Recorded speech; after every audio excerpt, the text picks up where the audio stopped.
if she plays the piano, I quit right now. Director Richard Thompson's. Laughter echoed through the auditorium of the prestigious Manhattan Academy of Classical Music, followed by muffled giggles from the judges and students in attendance. His blue eyes sparkled with cruel amusement as he watched the 17-year-old girl standing in the center of the stage.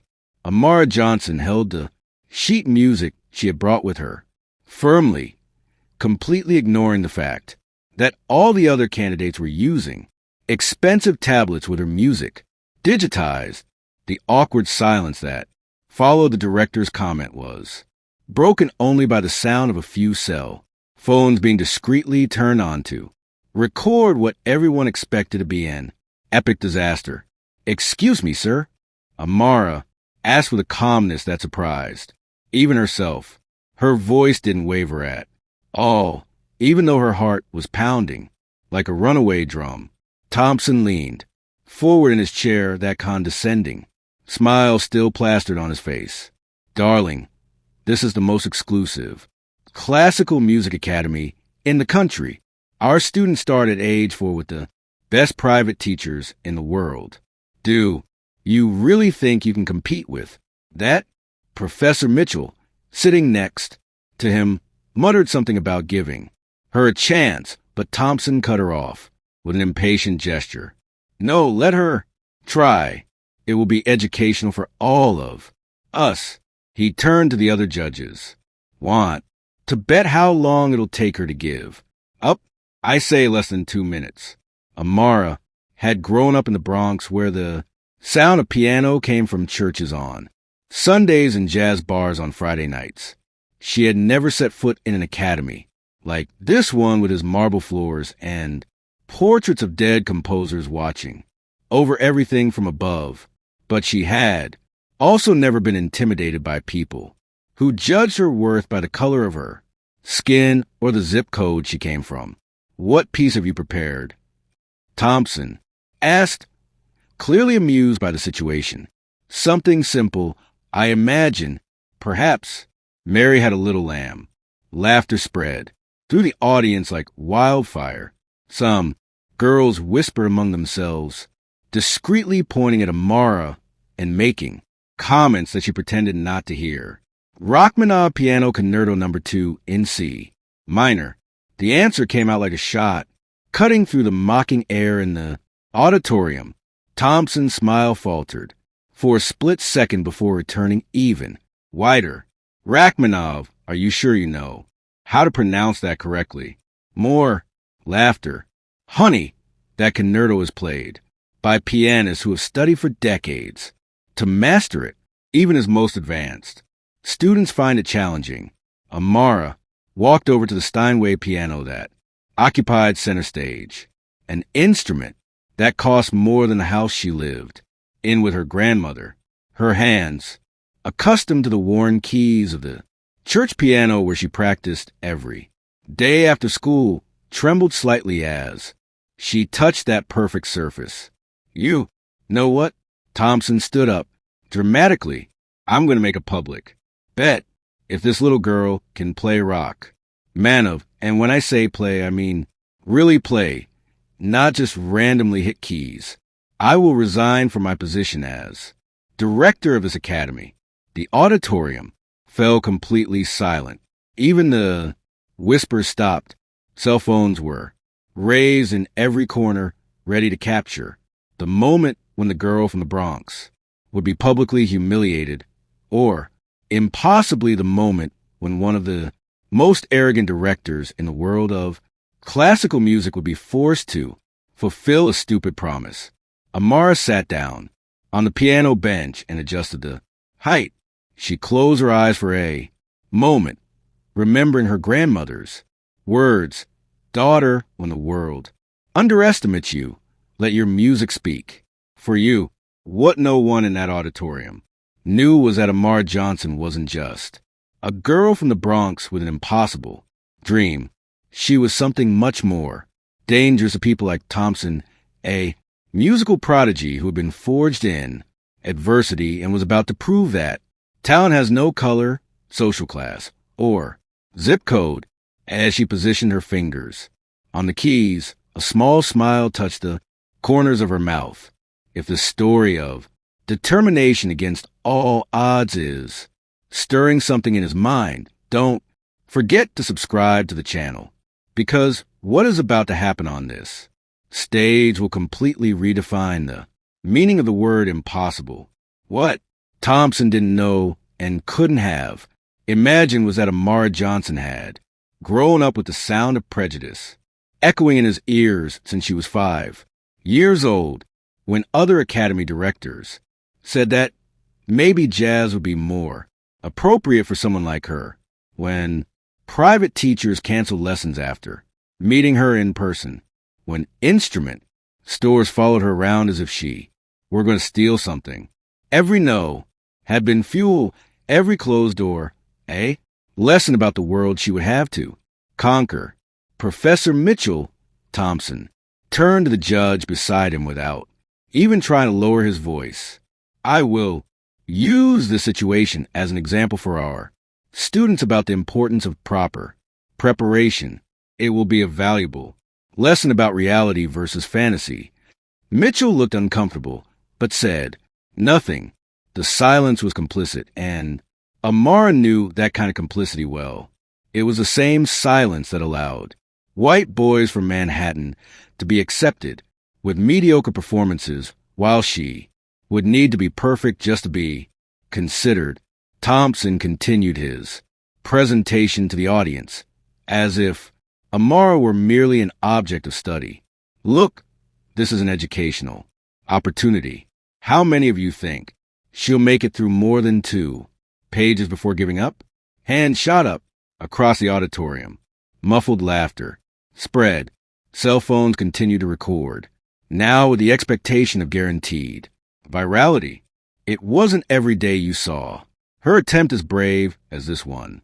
But while Thompson orchestrated his cruel comedy, Amara was mentally revisiting the last 12 years of her life, waking up at 5 a.m. to practice at church, before school, working as a babysitter, in the afternoons to pay for bus tickets, to Manhattan where the free weekend classes were held, studying sheet music in public libraries because she couldn't afford to buy it. Her grandmother, Donna May, had been his only constant, a former jazz pianist who never had the opportunity his talent deserved.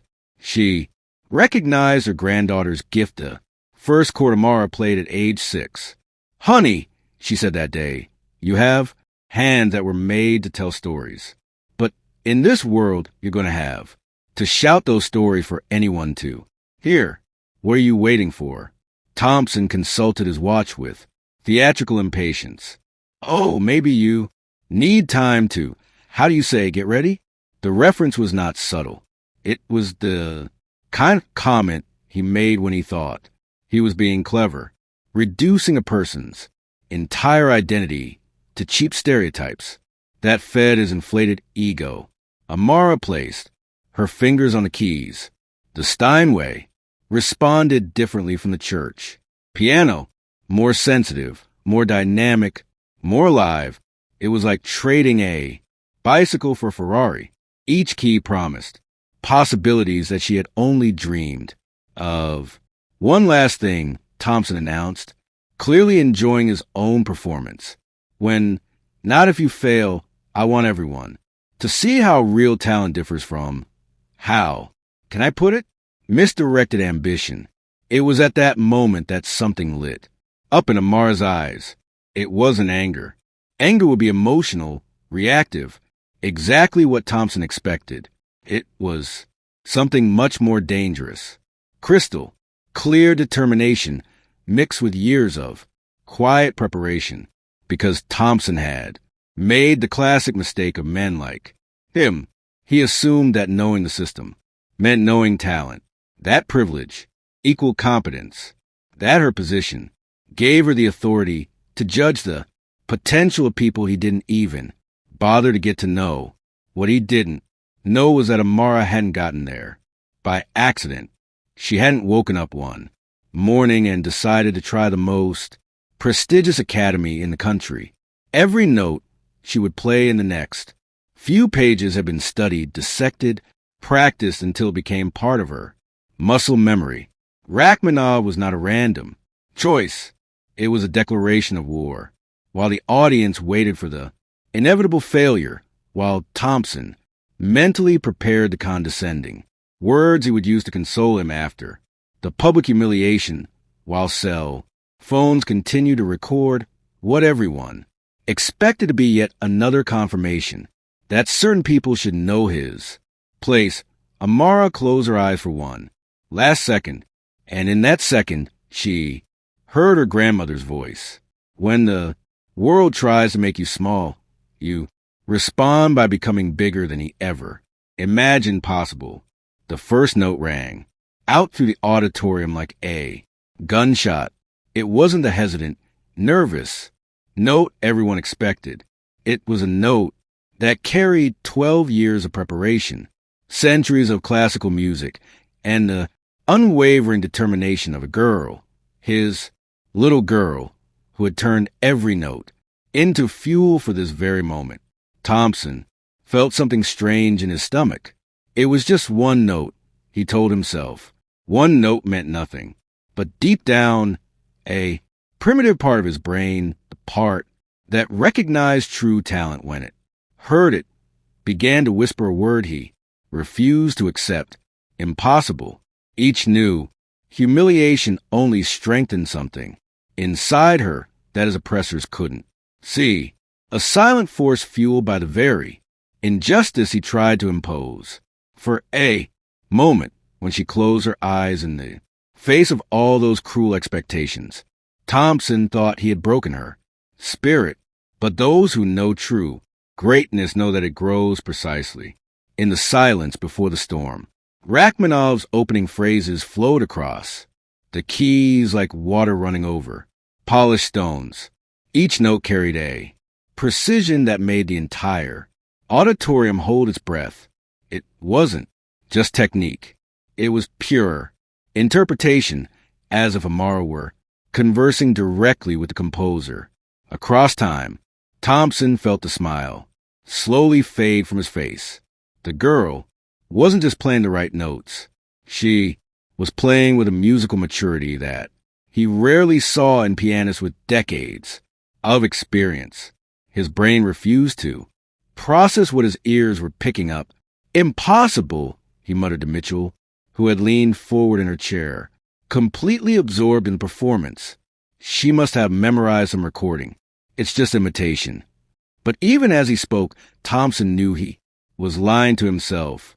Imitation did not produce that quality of sound, that emotional connection to each musical phrase. What he was hearing was genuine artistry. Mitchell didn't respond.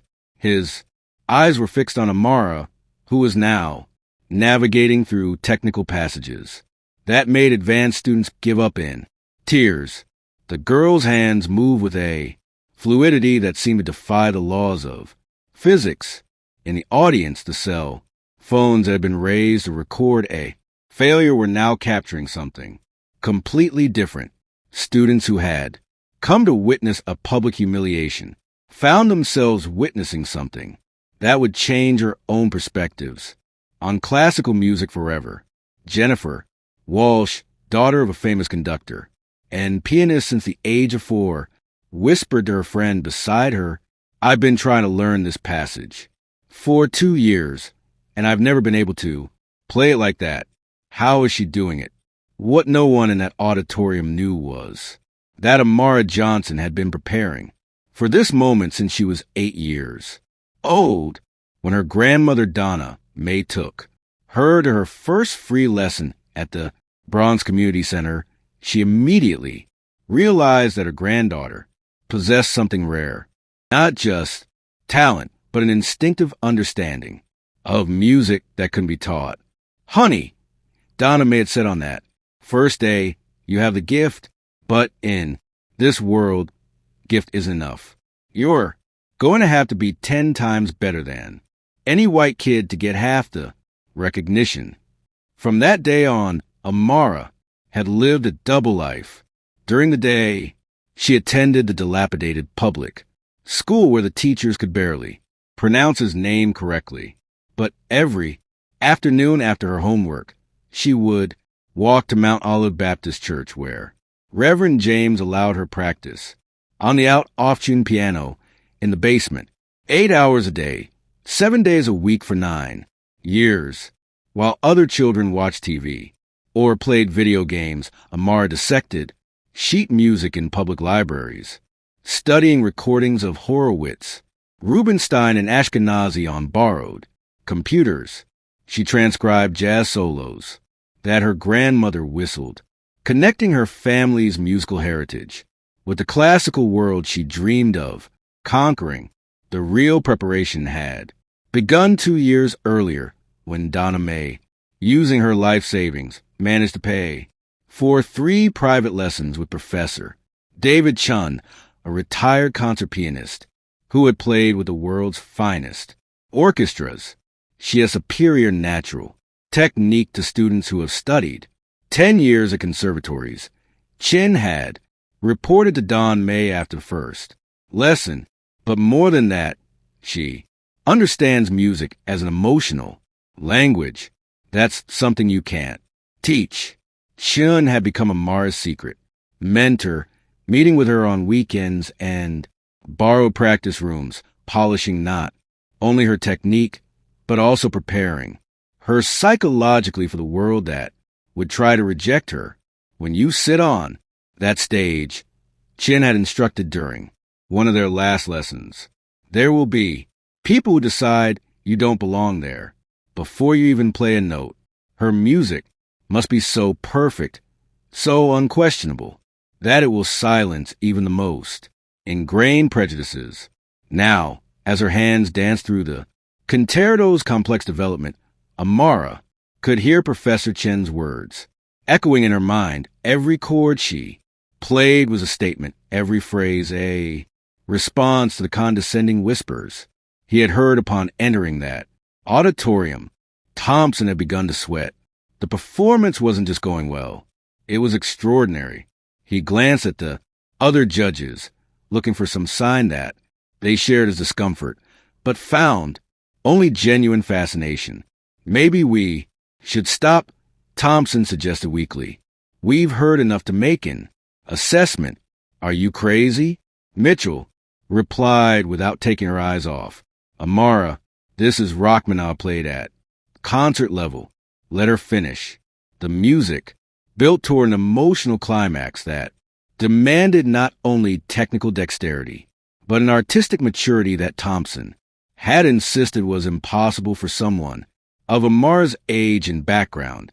Every note proved how catastrophically wrong he had been.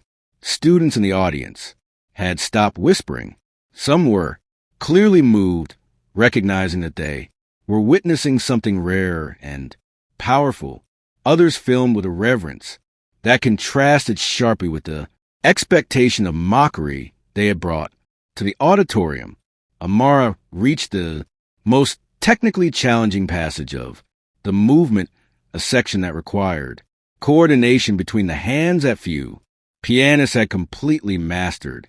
His fingers flew over the keys with a precision that seemed to defy human anatomy. It was at this moment that Thompson realized the true extent of his mistake. This was not a teenager with unrealistic dreams. She was a trained artist who had meticulously prepared for this moment, and he, in his arrogance, had bet his career against someone who clearly belonged at the highest levels of classical music. Panic began to set in. Her public promise had not only been cruel, it had been stupid.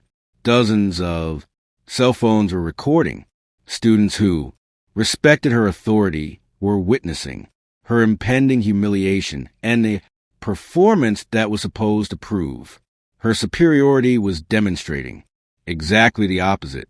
In the back row of the auditorium, a discreet figure watched with a smile of satisfaction. Professor Chun had arrived 15 minutes early, using the back entrance.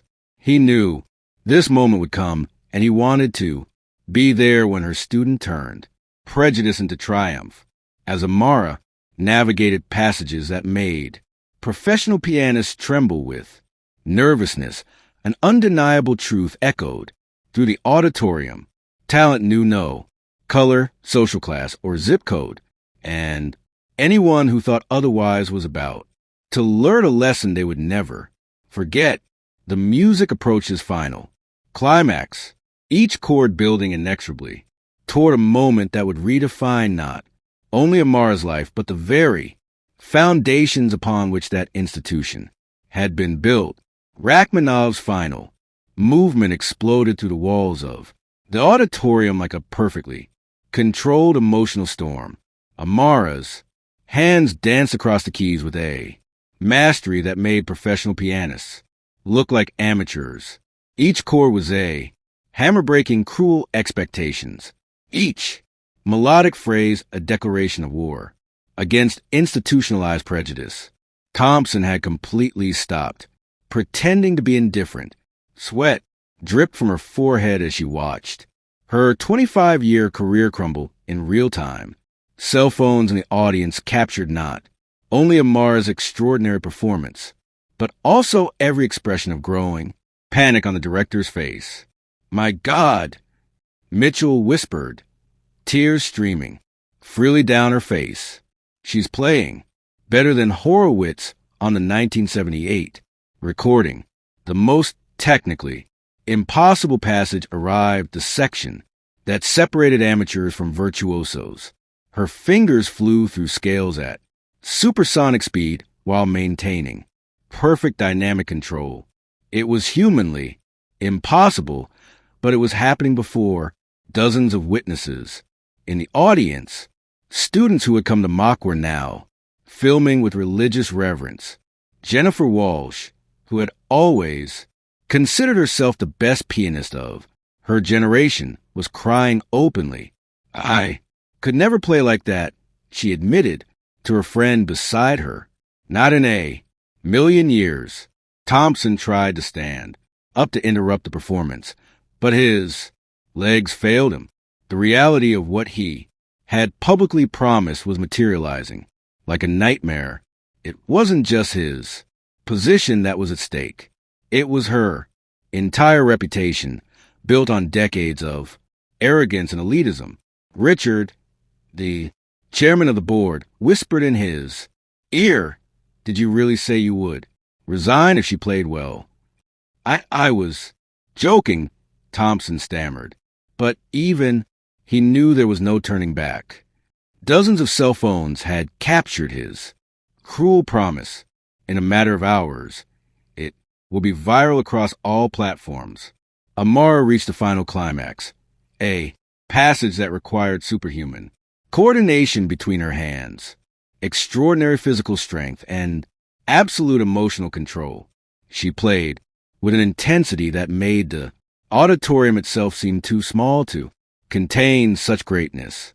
The final chord exploded like thunder, reverberating through every corner of the space. Then, absolute silence. Amara rose from her seat with the same dignity she had maintained throughout the humiliation. There was no arrogance in her posture, only the serenity of someone who had proven a point that transcended music. Talent knew no color, social class, or zip code. The audience erupted in applause that lasted a full 5 minutes. Students stood up. Teachers cried openly. Even cleaning staff who had stopped to listen applauded from the doorway. "Bravo!" Someone shouted. "Bravissimo!" Thompson remained seated, paralyzed by the magnitude of his mistake. It wasn't just that he had underestimated Amara. He had publicly humiliated a world-class artist, and it had all been recorded. Mr. Thompson, her addressed him with a calmness that contrasted with the emotional chaos around her. "I believe you have something to fulfill." The phrase cut through the air like a blade. All eyes turned to Thompson, who realized there was no escape. Her promise had been specific, public, and impossible to deny. "Perhaps we can discuss this privately," he muttered, "but His voice was drowned out by the collective whisper of disapproval. With all due respect, sir, Amara replied. Her promise was public. Her answer should be, 2. Professor Chun, who had been watching discreetly from the back, approached the stage. Richard, you have not only underestimated an extraordinary artist, you have demonstrated exactly the kind of prejudice that this institution should combat, not perpetuate. The audience murmured in agreement. Students who had always respected Thompson's authority now saw him for what he truly was, a small man, hiding behind empty titles and traditions. Mitchell rose from the judge's table. Amara, on behalf of this Academy, I deeply apologize for the treatment you received. Her performance was transcendent. Thank you. Amara replied simply, but this isn't about apologies. It's about change. Thompson finally found the strength to stand, shaking visibly. He knew that every second of hesitation was being recorded, that her reputation was being destroyed. In real time on social media, I will keep my word, he said, each word coming out like broken glass. I will submit my resignation to the board tomorrow morning. The statement was met not with celebration, but with heavy silence. Justice had been served, but everyone understood that it was a bitter victory, necessary but revealing of much deeper problems. A student in the audience shouted, "This is live on Instagram. It already has 50,000 views." Thompson felt the ground disappear beneath his feet. It wasn't just his position that was lost. Her reputation throughout the classical music world was being publicly destroyed. Academics, critics, professional musicians, everyone would see how he had humiliated an extraordinary artist simply out of prejudice. Amara, Professor Chen, approached her. You have just delivered one of the most impressive performances I have ever witnessed.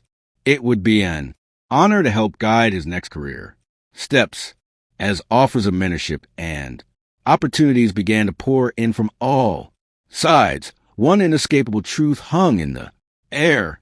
The performance had not only changed Amar's life, it had exposed the rotten foundations upon which many prestigious institutions were built. Thompson left the auditorium through the back door, knowing that his career had ended not because of a lack of musical knowledge, but because of a lack of basic humanity. In the modern world, where every moment can be recorded and shared instantly, arrogance came at a very high price.